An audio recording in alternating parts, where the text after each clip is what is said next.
Além da reportagem.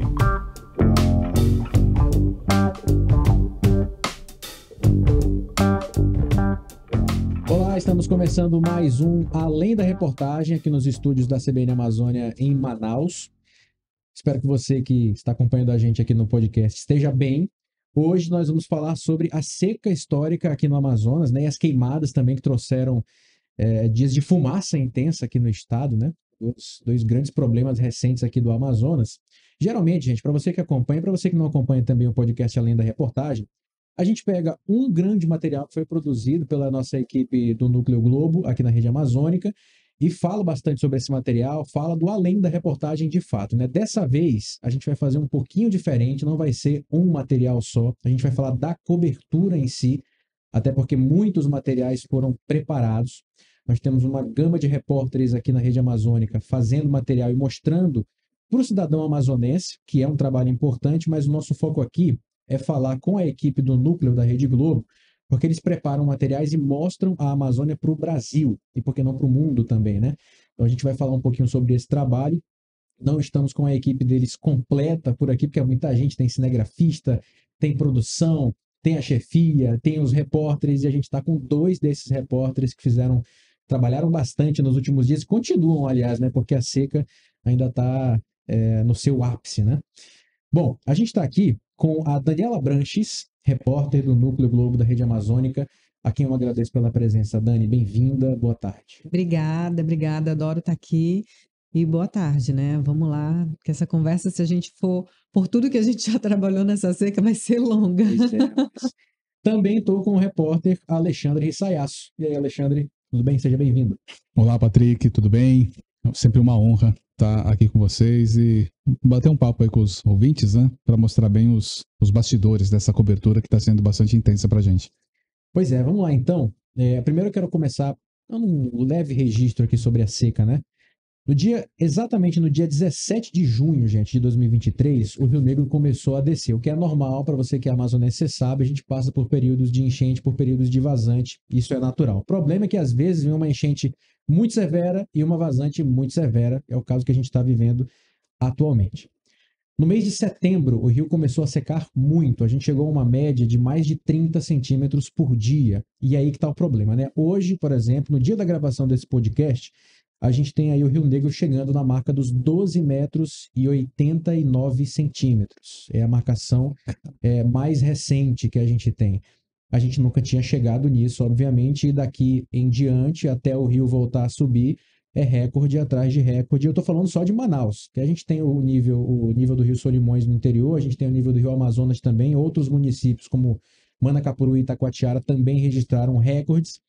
Então é uma situação muito delicada. E aí, a Dani e o Alexandre, que estão aqui, foram para várias comunidades, né, para vários municípios, imagino eu, até aqui em Manaus também, para fazer essa cobertura e mostrar como é que está a situação, não só do Rio, como das pessoas que dependem dele. E aí é muito interessante a gente falar sobre isso, gente, porque quem mora em Manaus talvez não tenha a noção completa desses impactos, né? A gente continua com a nossa água potável em casa, a gente continua com o nosso alimento, que a gente vai no mercado e compra, mas tem muita gente de comunidades ribeirinhas, de comunidades pelo interior e até aqui de Manaus também, que são bem impactadas mesmo com isso, né? E eu quero começar com a Dani, que a Dani fez uma viagem. Aliás, não sei se foi uma viagem só. Quantas vezes você foi a Tefé, ô Dani?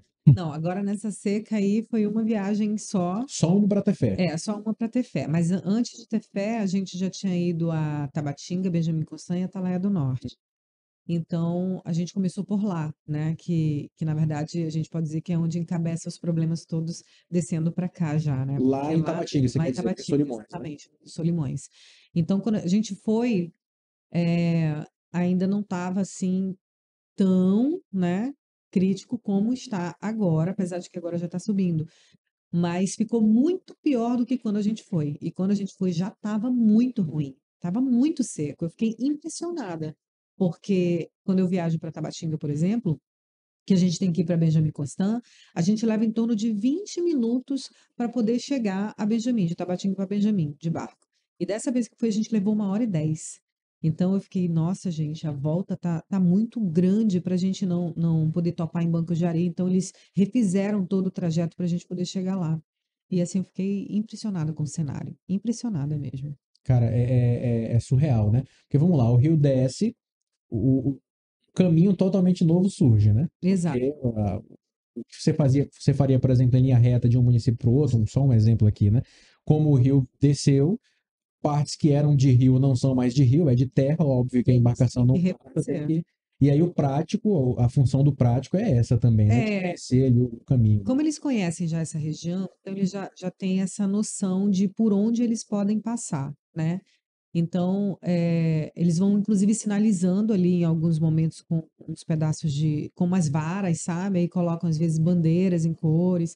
Então, eles vão sinalizando para ver por onde que eles podem passar, né? Os lugares mais profundos do rio, digamos assim. Hum.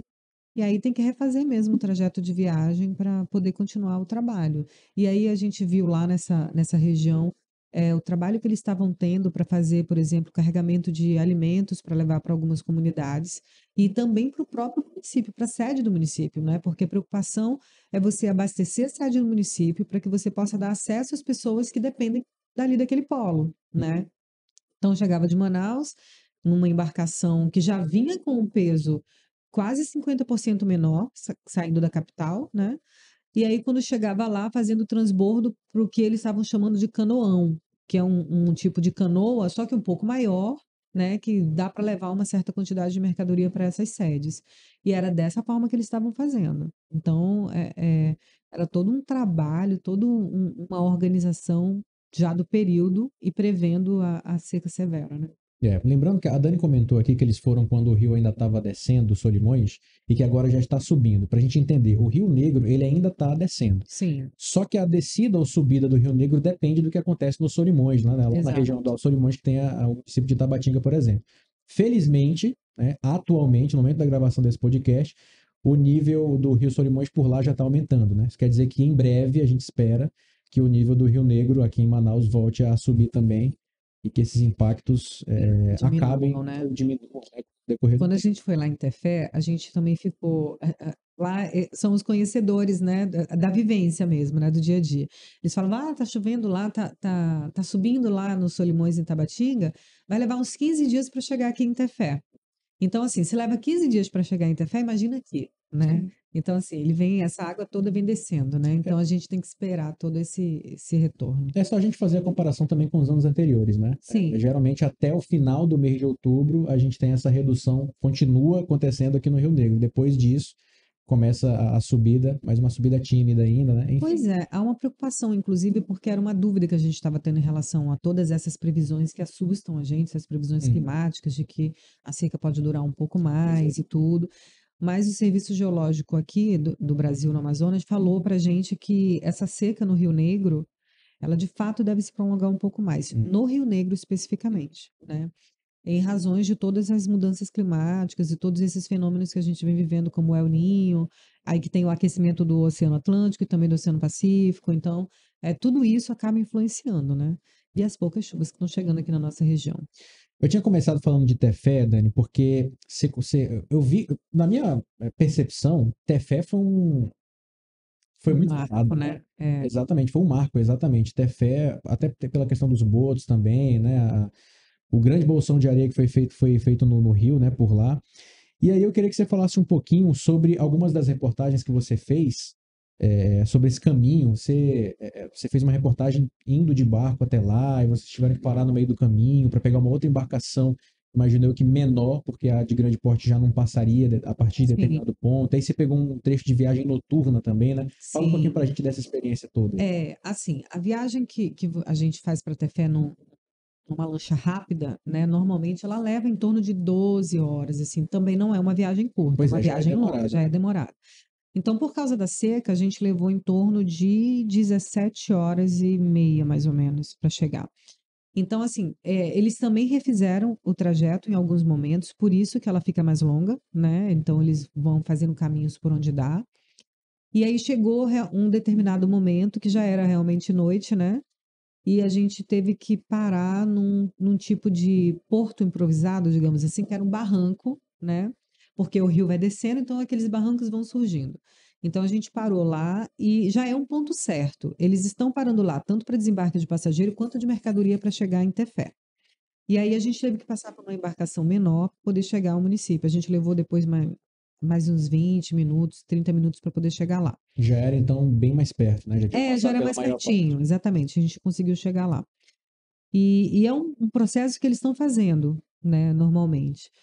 Agora, assim, acho que o maior impacto de tudo isso ali naquela região, assim, no meu ponto de vista, além de toda a dificuldade que as pessoas estão vivendo, né, de fato foi a questão da morte dos botos, porque eu, nas minhas coberturas, assim, que eu me lembre, a gente ainda não tinha registrado mortes de boto nessa proporção e assim, em nenhuma proporção relacionada à A seca. seca dos rios, né? Peixes a gente já viu, né? Em vários momentos, os peixes morrendo e tudo, mas Não só assim, por seca, como por poluição por também. vários outros Mas motivos. boto, Mas boto, que é um animal que é muito astuto, que é muito inteligente e que quando vê o perigo, ele foge, assim, ver o que aconteceu realmente assustou mesmo, não só a gente, como os pesquisadores, né, que estão estudando, que ainda é um mistério, porque assim, há esse indício de que tenha sido por causa da seca ou do aquecimento da água e tudo, mas ainda está sendo estudado porque de fato eles precisam ver o que levou à morte desses botos, né? Para poder afirmar que realmente tem uma relação com a seca. Tudo leva a crer que sim, segundo o eles, martelo né? não foi batido ainda, né? Ainda não foi A porque investigação leva a eles crer estão que sim. coletando, mas assim, a boa notícia é que inclusive eu estava recebendo agora há pouco, é de que não encontraram mais botos mortos. Parou em quanto, Dani? Você lembra? 150, Por aí. 150, né, Ale? 152, enfim, em torno de 150. Mais ou menos. E assim, ela até falou, e a gente também tem que considerar que desses botos que foram encontrados mortos, talvez nem todos tenham a mesma razão. Então, assim, a gente precisa de fato investigar tudo muito a fundo. Quando a gente foi lá, eu toquei na água, né? Porque eles morreram praticamente ali naquele lago que fica bem na frente de Tefé. O que acontece é que o lago fica na frente de Tefé. Aí, de um lado, ele ficou isolado, porque ele saía para o rio, mas desceu muito, então ficou terra. Mas do outro, ele ainda tem vazão para o rio, né? Então, dá para eles passarem e procurar uma água um pouco mais fria e uma área mais profunda. Só que eles estavam ficando naquela região do lago Que ficou isolado. que ficou isolada, que tem ali mais ou menos uns 2 metros de profundidade, no máximo 4. No máximo 4. E a água, no dia fatídico lá que aconteceu toda essa quantidade de morte, chegou a 39 graus a água, né? Ou seja, se para a gente já é muito, né, a gente ter uma temperatura dessa, imagina para um animal que precisa ter ali entre 29 e 32 graus para E que sobreviver. está acostumado com uma temperatura mais baixa, porque Exato. os rios. E assim, um bastidor do que eles estavam falando ali é que o que chamou muito a atenção deles é que, de fato, eles não conseguiam buscar outro caminho para ir. Eles ficavam girando, né, entre si. Então, eles não conseguiam, eles perderam o direcionamento ali. Então, é isso que eles querem saber, o que que aconteceu para que eles perdessem a direção e não fugissem para uma área mais fresca para eles, né? Então, isso muito me chamou a atenção. E agora, e lá, outra coisa foi a questão realmente das comunidades isoladas, porque a gente fala assim, comunidade isolada. O que que a gente pensa por comunidade Exato. isolada, né? A comunidade isolada é você não ter como sair de um jeito que você está acostumado a sair, que é de barco, né? E chegar rapidamente num destino. Então, para sair, ou eles precisam andar muito, ou eles precisam viajar muitas horas no pequeno barco, porque eles não usam embarcações velozes, até porque não poderiam, porque está muito raso. Então, eles usam a rabeta, que é aquele barquinho que vai, né, ali com aquele motorzinho, uma canoa. Então, eles levam muitas horas para chegar. E acaba que gasta muita gasolina, gasta muito tempo, não é viável.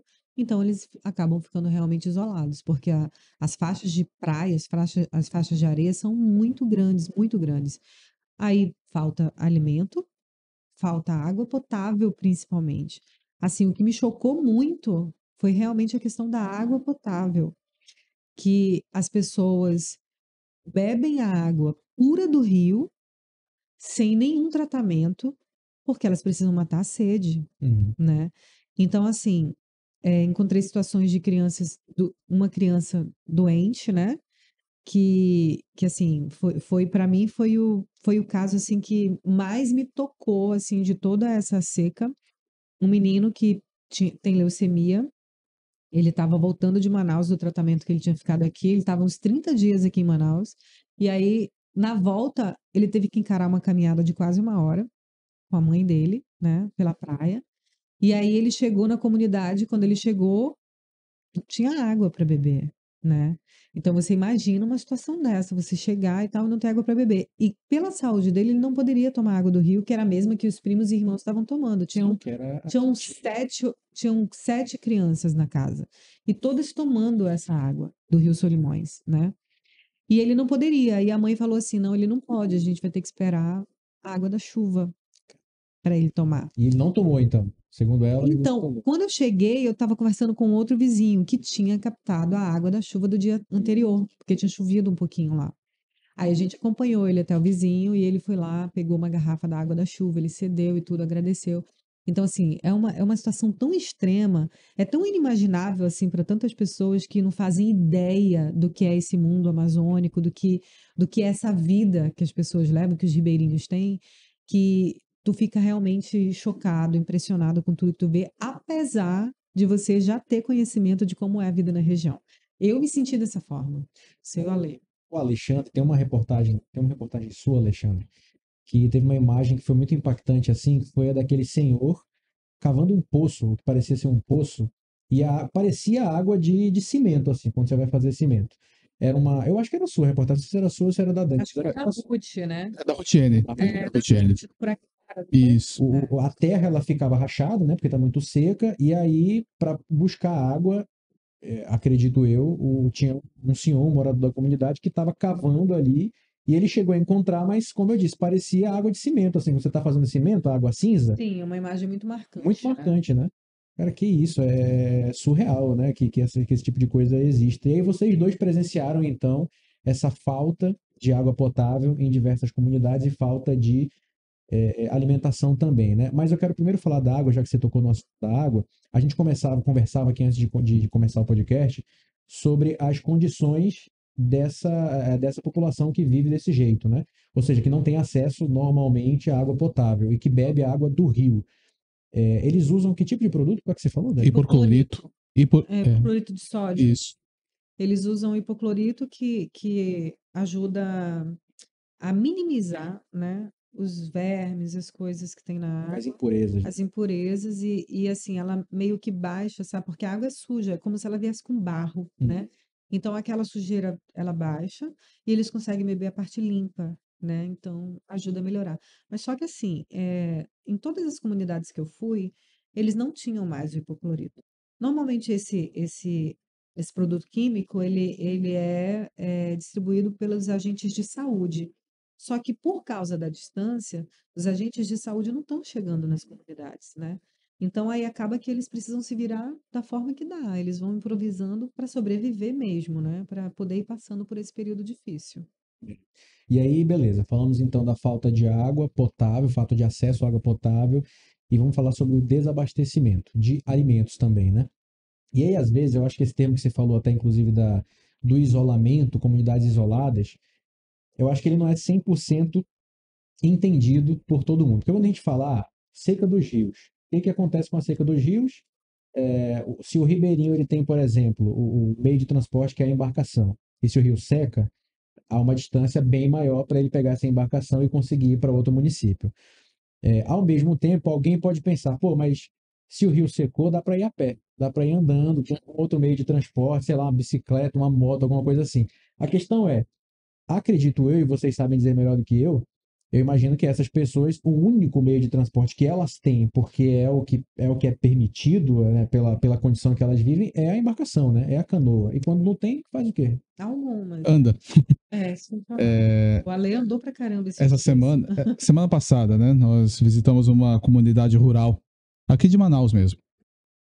E aí eles ficam na região do Tarumã Sul. Aí o rio, que leva o mesmo nome, ele tá praticamente seco, né? E essas comunidades, para se chegar até o rio, eles dependem de um igarapé também, que secou. Então, na comunidade que nós fomos, é uma aldeia indígena, é Aldeia Gavião. Nós andamos do rio Tarumançu, do trecho que secou, até chegar à comunidade, nós andamos 20 minutos de barco e mais 2 horas e meia a pé. Então, esse é o trajeto que eles têm que fazer para chegar até a cidade. Então, é um trajeto bastante difícil, bastante cansativo, por causa do sol, por causa da formação do solo, que é bastante cheio de pedras, cheio de areias. Tem alguns trechos que, se você não tiver cuidado, você pisa, você afunda. Tem isso. Então, essa comunidade em si, por causa dessa situação de logística, digamos assim, eles estavam sem alimentos. O único mercadinho que estava próximo se demorava cerca de 2 horas para se chegar até lá, entre andar, pegar a canoa, depois andar de novo e pegar a canoa de novo. Fora como é que você traz o alimento também, né? Exatamente. Na canoa você armazena bastante coisa, mas e a pé? E quando nós fomos para lá, a professora da aldeia que foi nos buscar, ela tinha que levar um botijão de gás. Nossa. Então ela comprou o botijão de gás nesse mercadinho. Aquele pequeno de 13 quilos. Isso, e foi levando. Aí chegou um trecho que ela teve que descer, aí ela deu pro irmão, que tinha um barquinho menor, que conseguiu navegar um trecho, depois ele desceu e foi empurrando o barco, né? Então é um negócio bastante complicado mesmo. As pessoas que acompanham de longe, elas não têm noção. Não têm noção. Porque é você chegar num lugar e não ter água para beber. Uhum.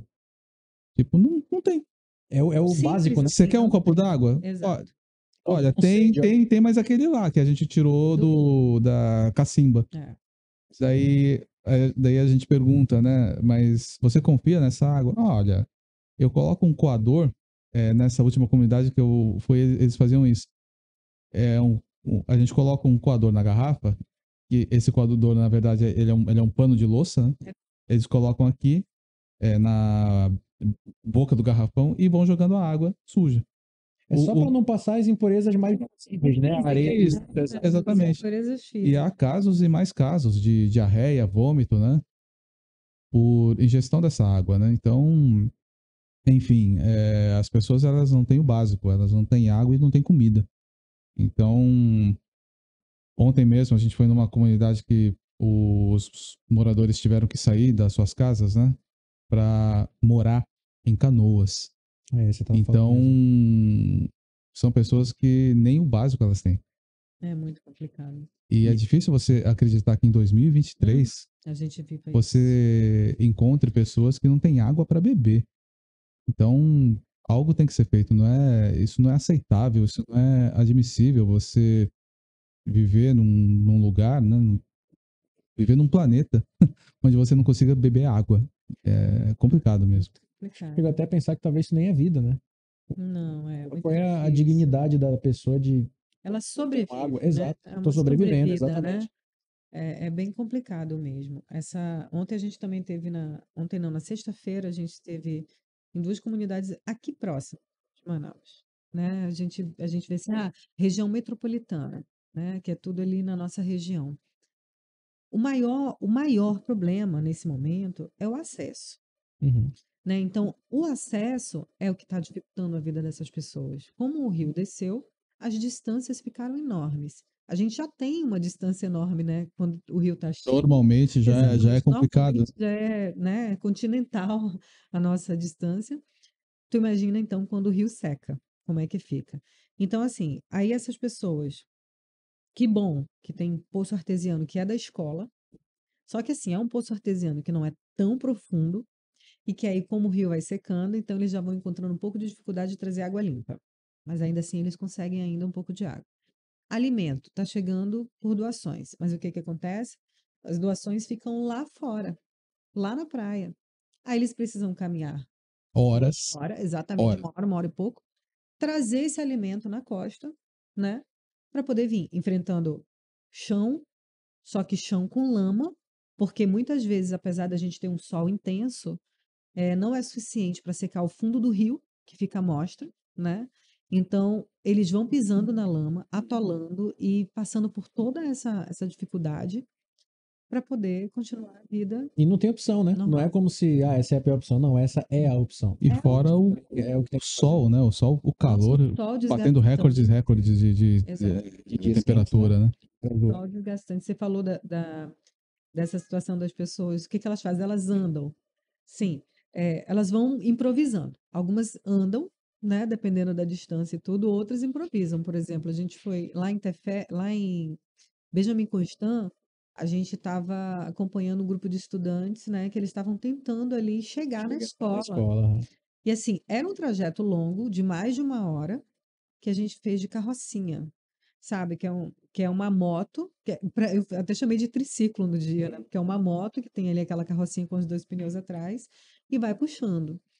Inseguro, inclusive, né? Porque se você vira ali com aquelas crianças e com todo mundo que vai, Mas é muito inseguro. quem ia puxando a carroça? Então, tem não é, o motoqueiro, né? É uma motinha, né? É uma Uma moto moto com uma se carroceria fosse pequena. uma carroça acoplada. Exatamente, que aí eles chamam de carrocinha, né? Então vai todo mundo ali, como se fosse um pau de arara, né?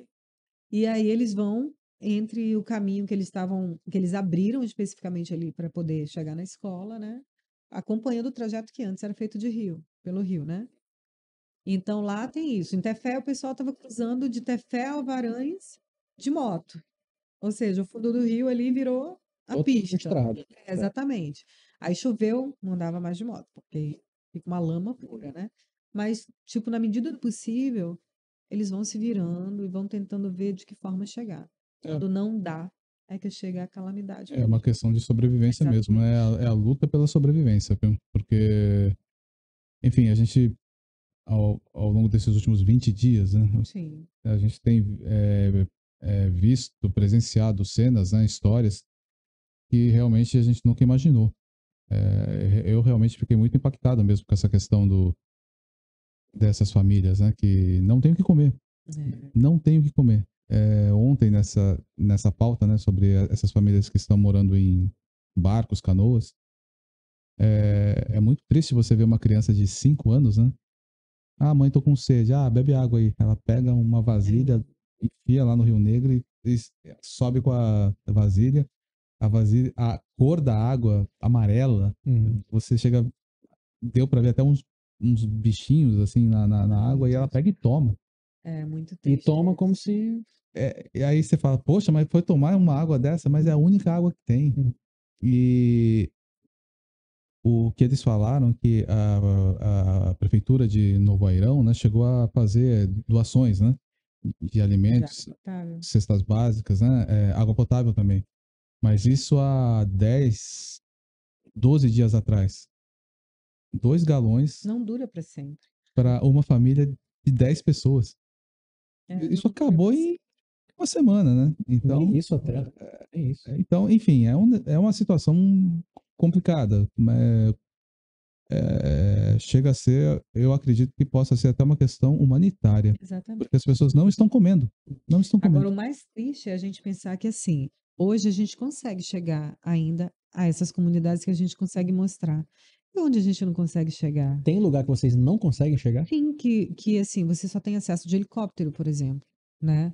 Mas por que o acesso é só de helicóptero? Porque não dá, não Porque tem secou mais tudo. como chegar, porque secou tudo. E aí o caminho todo seria dessa forma, Seria de rio. enfrentando lama, barro. Lá em a gente foi de Tefé para Alvarães, a gente acompanhou uma ação que o Exército está dando apoio a algumas comunidades extremamente isoladas, né?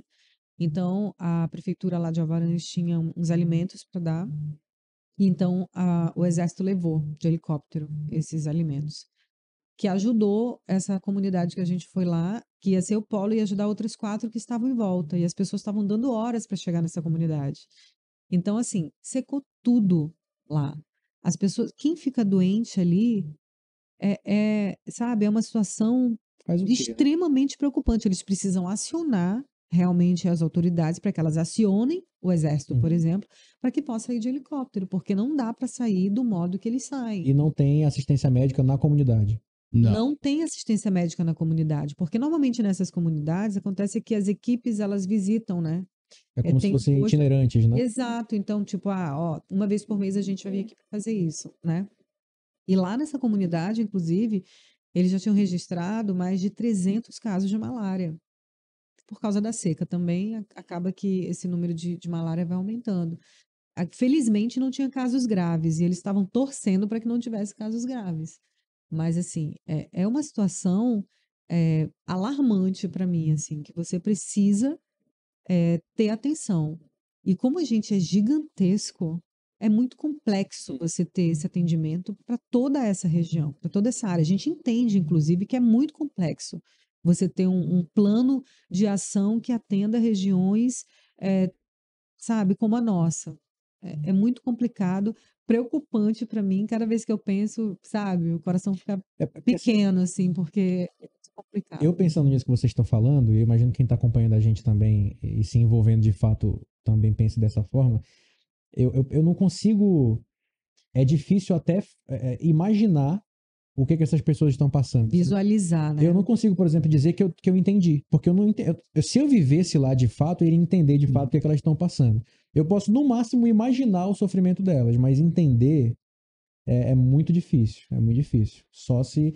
Eu acho que até vocês passavam quanto tempo por lá, nessas comunidades? Vocês passam quanto tempo? É uma noite, um dia? Quanto tempo é? Algumas horas, às vezes um dia, É, mas não é muito não é também, muito não. não. A gente consegue mesmo flagrar, né, a Flagrar o momento. situação de momento É, e o pouco que a gente fica, né, já é o suficiente para abalar o nosso psicológico, psicológico. né? Ontem, enfim, nessa comunidade aí que as pessoas estão morando em Canoas, tem a história de uma mãe que tem uma filha de 4 anos autista Nossa e ela Senhora. não consegue chegar até a cidade para fazer o acompanhamento médico da filha. Uhum. E ela não consegue, E o medicamento controlado?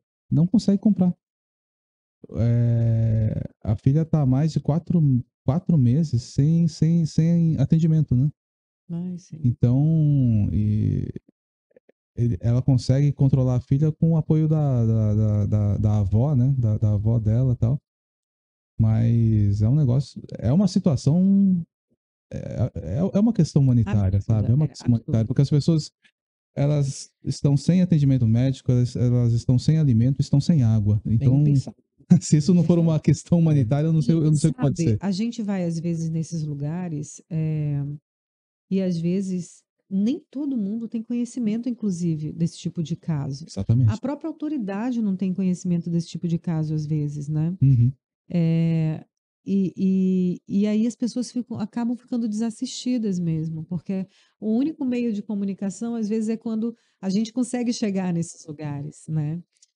Quando a gente foi para Tefé, a nossa missão era, né? A gente foi para mostrar toda a situação, desculpa, dos botos, mas a gente saía de lá, também de barco, para procurar histórias de vida, Uhum. né? Então, assim, a gente tentava chegar o mais longe que a gente conseguia, pensando no mais perto, porque a gente também não podia se afastar muito, porque a gente precisava mandar material para Manaus, né? Então a gente tinha que ir e voltar, né? Não dava para eu ficar para lá. E aí a gente, ainda assim, aí é isso que me impressiona e isso que me preocupa, porque apesar da gente estar nas redondezas, a gente ainda encontra situações assim calamitosas, entendeu? Críticas e bem próximo, Perto de Manaus. não perto da sede do município, Nossa. onde teoricamente tem mais recursos.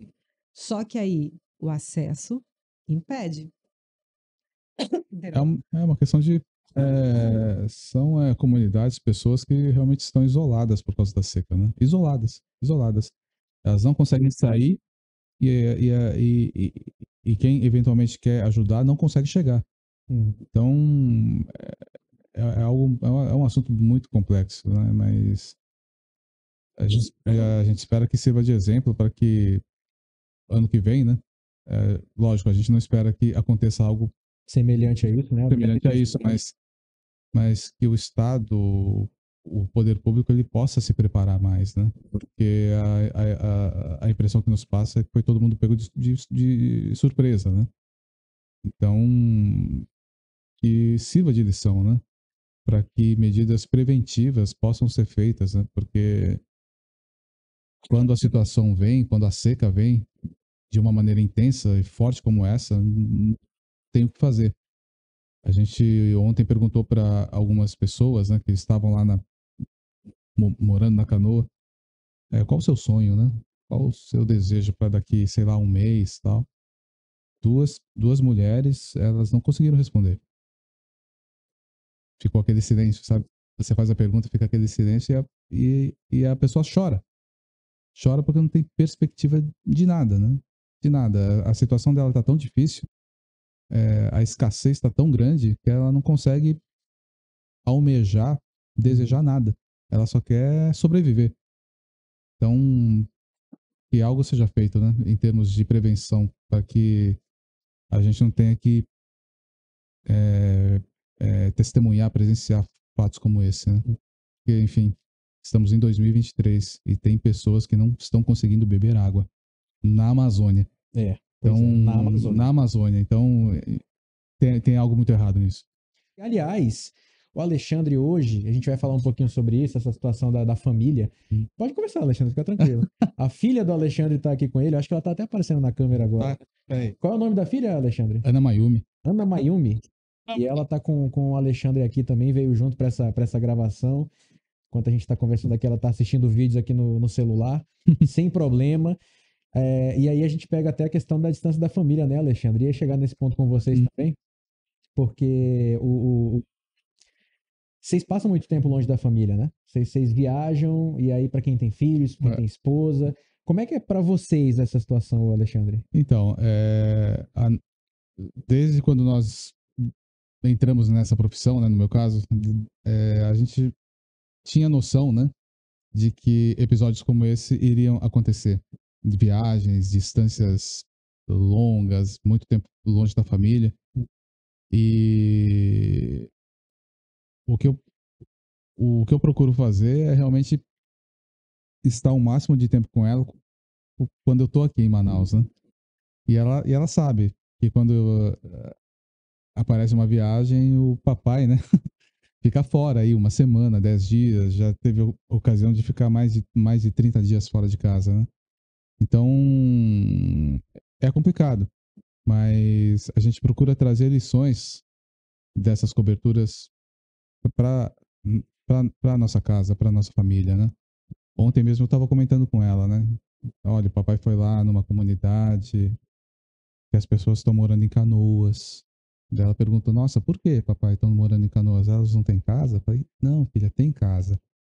Mas só que secou, né, o rio, aí elas ficaram sem comida e sem água. Então elas precisam morar nas canoas, né, para pelo menos ter água para beber, né? E aí o papai espera, né, que com essa matéria as pessoas e o Estado, né, consigam se mobilizar mais rápido, porque muita gente desconhece um fato como esse, né? E que possam ajudar essas pessoas, né? A ter uma vida mais não tão difícil, né? Aí ela, papai, então quando sair essa matéria eu vou separar minhas bonecas, vou separar umas roupas e vou doar também. Aí a gente é gratificante, né? Porque a gente acaba compartilhando experiências e ensinando também um pouco a minha filha, no caso, né? De que é preciso um ajudar o outro, né? De que não dá para ficar indiferente diante do sofrimento de alguém, né? E muitas das minhas reportagens, das minhas apurações, eu acabo compartilhando com ela, né? A questão do Yanomami também, ela sempre pergunta, desde que ela viu a reportagem, viu tudo, e ela sempre pergunta, né? Como estão os índiozinhos? Eles já sararam? Eles estão tomando remédio? Tá chegando remédio lá? Então, para compensar um pouco essa distância, né? Esse tempo todo que a gente fica fora, uma saída que eu encontrei foi, de fato, compartilhar essas histórias, essas experiências e trazer ela um pouco pro dia a dia, né? Que a gente vive, para que ela possa entender quando a gente fica longe, né? por muito tempo a gente tem um motivo, né? A gente tem um objetivo, né? Que é o nosso trabalho, mas ultimamente o nosso trabalho tem servido também como ponte para que pessoas que estão passando por uma situação dessas alcancem uma ajuda mais rápida, né? Uhum. Sábado passado, esse último sábado foi feita uma reunião da Defesa Civil, né? Que ela foi pautada em duas reportagens. Uma da Dani, sobre ter fé, e uma minha, sobre essa questão da zona rural, né? Então, medidas foram adotadas para que se chegasse ajuda humanitária até essas regiões, né?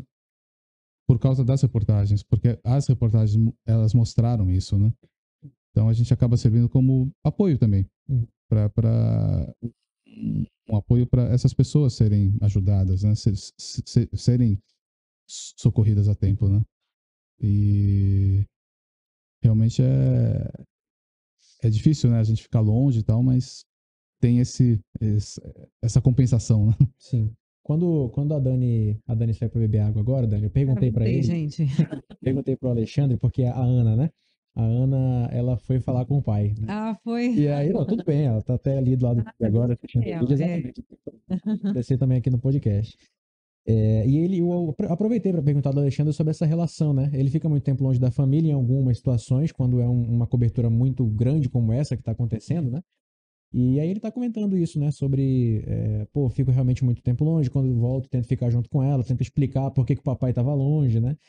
E para você, hein, Dani? Mesma situação, como é que é para você? Você tem filhos também? Tenho 3. Assim, é bem difícil, porque assim, para mim é muito difícil, né? Não desmerecendo os pais, Alê, mas assim, pra mim, que sou mãe, né, eu tô com um filho adolescente de 13 anos e tenho gêmeos de 7. Então, assim, são fases diferentes, né? Então, eu preciso muito estar perto do meu filho adolescente, porque ele está realmente num momento que precisa muito da atenção. E as minhas filhas pequenininhas também. Hum. E, assim, para ele é mais tranquilo, porque ele já está um pouquinho maior, mais independente e tudo, mas para elas, elas sentem muita falta, né? Provavelmente ele já passou por isso outras vezes também, né?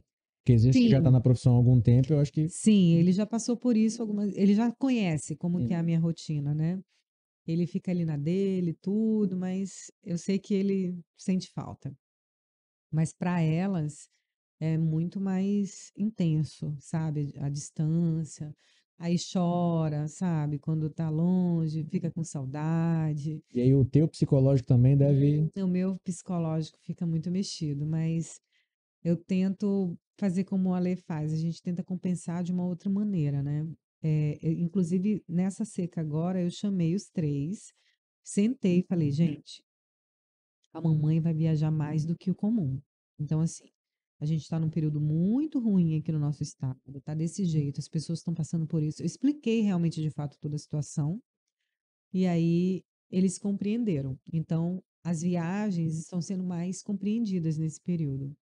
A Ruth está voltando de férias, mas ontem foi a primeira pergunta que a minha filha fez ontem.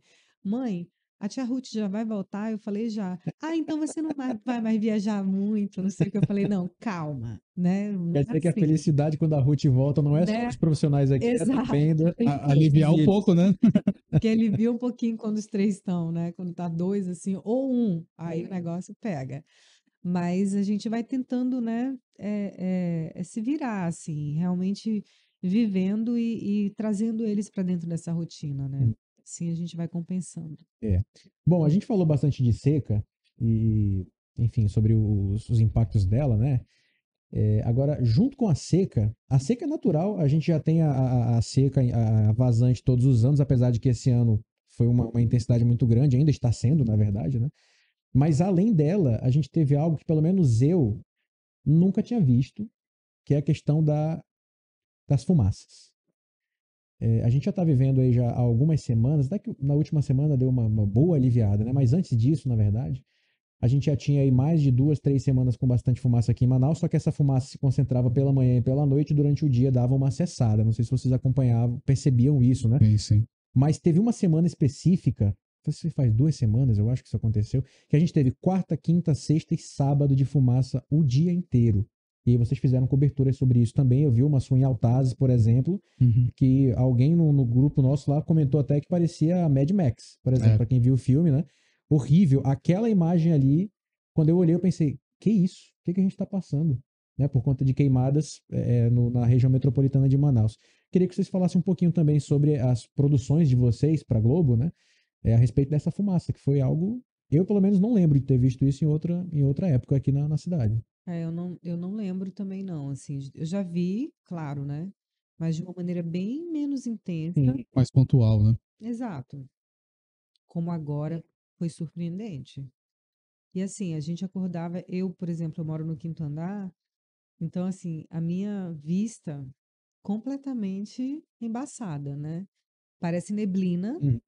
mas é uma fumaça que escondia ali toda a visão que eu tinha. O cheiro de queimado, né? E o cheiro da fumaça é muito Domingo forte. à noite, sabe? Fechando tudo para tentar evitar o cheiro de queimado, né?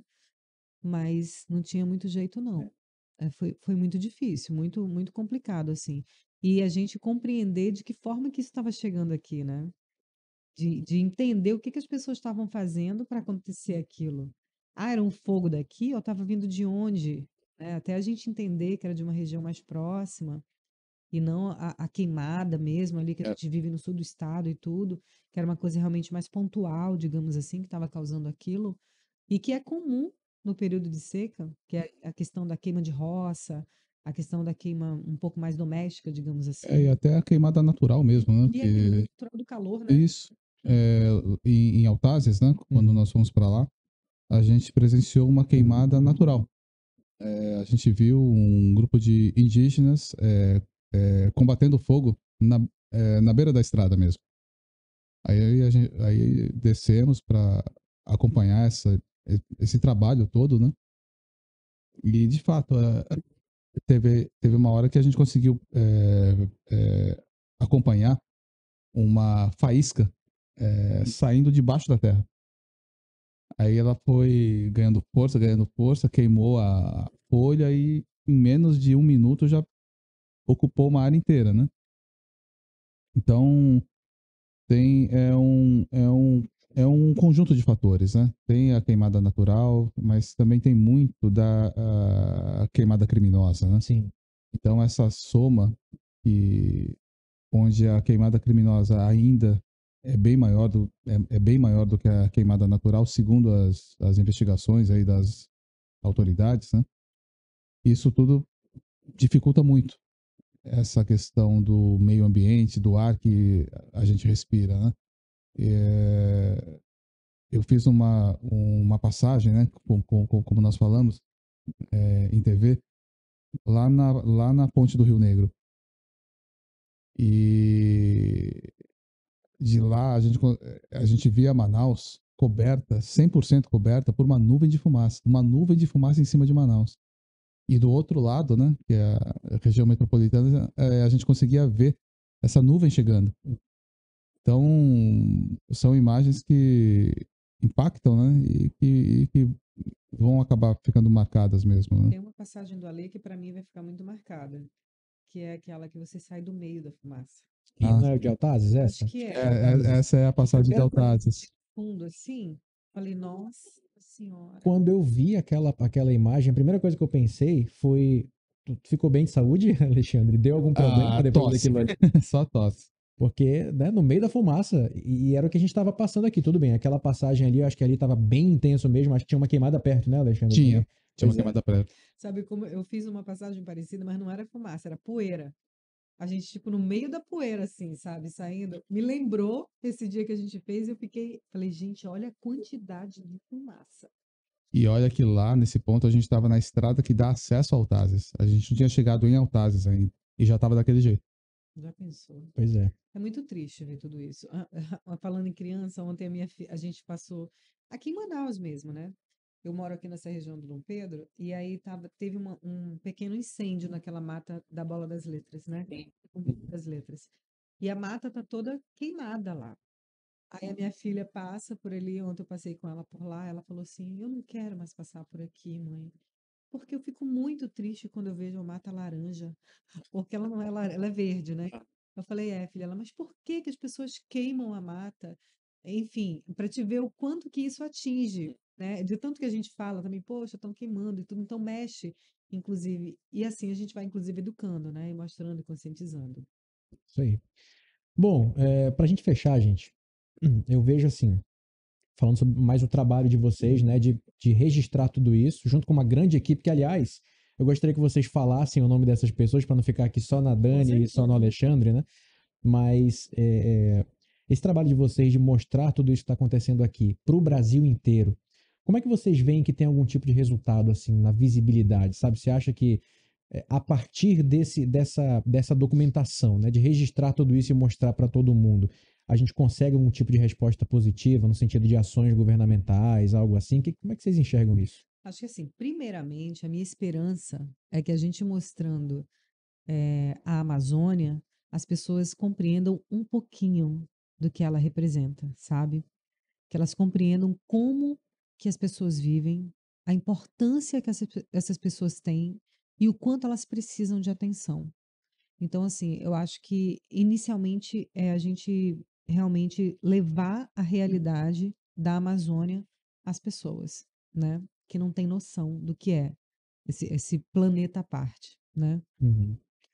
E a gente tentar realmente chegar às autoridades que possam, de alguma forma, ajudar, né? Que possam desenvolver políticas públicas, planos de ação para momentos extremos como esse, para que possam dar algum tipo de assistência para evitar esse tipo de problema que a gente vive cada vez que a gente tem ou uma cheia extrema ou uma seca extrema, sabe? Então, assim, é um trabalho de formiguinha, né? Que a gente vem fazendo sempre, e que envolve muita gente, né? Que, assim, nós somos os repórteres, a gente vai lá, executa tudo aquilo, mas tudo começa muito aqui dentro. A gente tem os nossos produtores, né? A Luana Lima, a Luciane Marques, que está à frente do grupo do núcleo, né? A Mabi, os nossos cinegrafistas, que são o Michel Castro, E o Alexandre o Pereira. Alexandre E a Pereira. Luciane dorme, gente? De verdade. Porque eu olho o WhatsApp 24 horas por dia e ela manda Ela tá mensagem. sempre 10 online, da né? manhã, 2 Impressionante. da manhã, 11 horas da noite. Qualquer coisa, novidade, Luciane vai lá e manda mensagem. Eu acho que ela dá umas pescadas, assim, de vez em quando. O que está acontecendo na cidade? É muito Red Bull, imagino. Eu acho. Rapaz, Luciane é a guerreira. E aí, enfim, né? O Alexandre Pereira, o Michel Castro, Tem o Henrique o Henrique Filho, o Filho, Paulo o Paulo Roberto Roberto, e o César também como o produtor, né? César, né? O nosso produtor. Então, assim, é uma equipe toda pensando em como atender a tudo, porque, de fato, a gente não consegue fazer tudo o que a gente gostaria, né? E às vezes tudo acontece ao mesmo tempo. Uhum. E a gente tenta ao máximo registrar e mostrar. Foi o que E aconteceu agora, né? Seca e queimada ao mesmo tempo, vocês tiveram que se desdobrar aí, né? Exatamente. eu acho que uma coisa muito bacana que aconteceu aqui em Manaus, né? É que o trabalho desse núcleo, né? Ele conseguiu fazer com que Manaus entrasse no noticiário nacional. A Globo, ela tem sido muito sensível, né? Aos assuntos da Amazônia, né? Nesses últimos anos. E fatos, né? Que antes não aconteciam com uma certa frequência, tipo 15 reportagens seguidas sobre seca, por exemplo, no Jornal Nacional. Isso nunca aconteceu.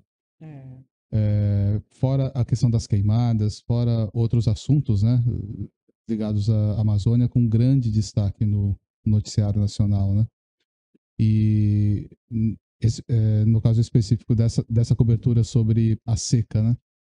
A gente vê o resultado de algumas matérias, alguns pontos que a gente mostra, que a gente denuncia até, que no dia seguinte já tem uma resposta. Essa questão de ter fé, logo depois que a Dani fez a matéria, já houve uma mobilização da Defesa Civil para que se chegasse ajuda humanitária para aquela região. Sim.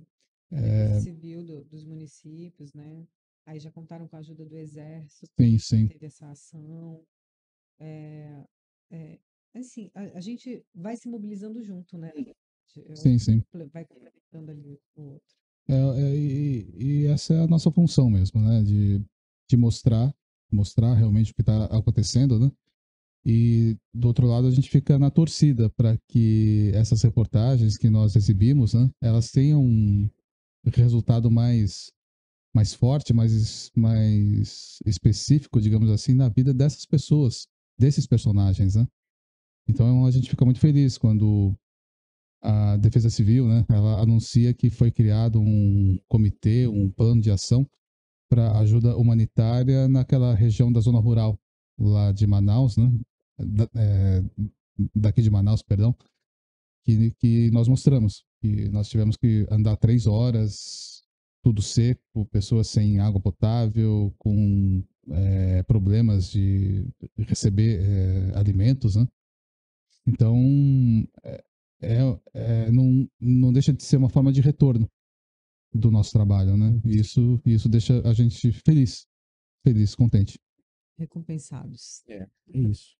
É o papel do jornalismo de intermediar, né? População e poder público e mostrar o que muitas vezes o poder público não consegue encontrar sozinho. O Amazonas é gigantesco, a Amazônia é gigantesca, é impossível que o pessoa responsável consiga estar de olho 24 horas em todos os pontos, em todos os problemas da região. E aí que a gente entra na jogada, né? De Exatamente. mostrar o problema que está acontecendo, entregar para o poder público, ó, tem um problema aqui. E aí vai deles de tentar resolver. Bom, eu quero agradecer, acho que a gente conversou bastante tempo aqui sobre seca e sobre fumaça, e aí a filha do Alexandre tá ali no colo do pai, pensando, quero ir embora. Nada, tá curtindo aqui. Mas eu quero agradecer vocês, gente, por ter disponibilizado esse tempo para falar com a gente, para falar com os ouvintes um pouquinho da vivência de vocês. Dani, te agradeço, viu? Eu que agradeço. Agora eu vou cuidar do Jornal Nacional ali, que tem outra matéria de seca. Mas muito obrigada, eu estou sempre à disposição aqui para a gente falar, principalmente sobre o nosso trabalho, que eu amo falar. E assim, de uma cobertura tão intensa como essa, super importante a gente estar conversando sobre esse assunto. Muito obrigada e tamo junto. Dani, grande abraço. E Alexandre Rissayasso, te agradeço também, meu amigo. Muito obrigado, viu, Patrick? É sempre um prazer, uma honra falar com você, falar com o pessoal da CBN, que aqui a gente consegue ir além da reportagem, né? A gente consegue falar um pouco sobre os bastidores e até sobre um pouco daquilo que a gente sente quando a gente está fazendo uma matéria, preparando uma reportagem. Isso é muito bom, isso é muito bacana. Muito obrigado mais uma vez. E é isso, gente. Então, foi a nossa mais recente edição do Além da Reportagem, podcast aqui da CBN Amazônia. Falamos sobre seca e os impactos dessa seca severa aqui no Amazonas. Também sobre essa fumaça, né, que tem muito a ver com a seca, com as queimadas e essa fumaça intensa que a gente presenciou no estado, aqui em Manaus também, em alguns dias, né? Um pouco menos intenso que a seca ainda persiste, mas falamos sobre todas essas produções que foram ao ar no Jornal da Globo, no Jornal Nacional, no Fantástico, no Jornal Hoje, enfim, na Globo para o Brasil, para o mundo, para que o poder público, o governo federal, o governo estadual, o governo municipal possa resolver, né, esses problemas pelos quais passam muitas pessoas por aqui. Você pode acompanhar, inclusive, essas reportagens que a gente citou aqui, tá tudo lá no Globoplay. Você acessa Globoplay, os jornais aqui da Rede Amazônica, os jornais da Globo, você pode ver essas produções, ver as imagens que foram feitas também. Você pode dar uma olhada no G1 Amazonas, tem várias imagens que registram esses impactos da seca aqui no estado, as fumaças também que chegaram por aqui. Enfim, tudo você pode acompanhar no Globoplay e no G1 Amazonas. Então a gente fica por aqui no nosso Além da Reportagem e até uma próxima edição.